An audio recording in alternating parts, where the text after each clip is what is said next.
உன்னை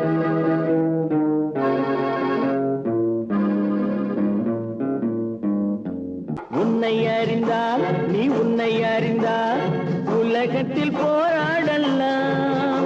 உயர்ந்தாலும் தாழ்ந்தாலும் தலை வணங்காமல் நீ வாழலாம்.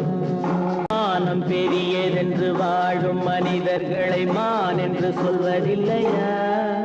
தன்னை தானும் அறிந்து கொண்டு ஊருக்கும் சொல்பவர்கள் தலைவர்கள் ஆவதில்லையா?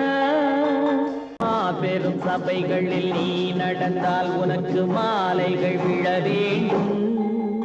ஒரு மாற்று குறையாத மன்னவன் இவன் என்று போற்றி புகழ வேண்டும். அறிந்தால் நீ உன்னை அறிந்தால் உலகத்தில் போராடலாம். உயர்ந்தாலும் தாழ்ந்தாலும் தலை வணங்க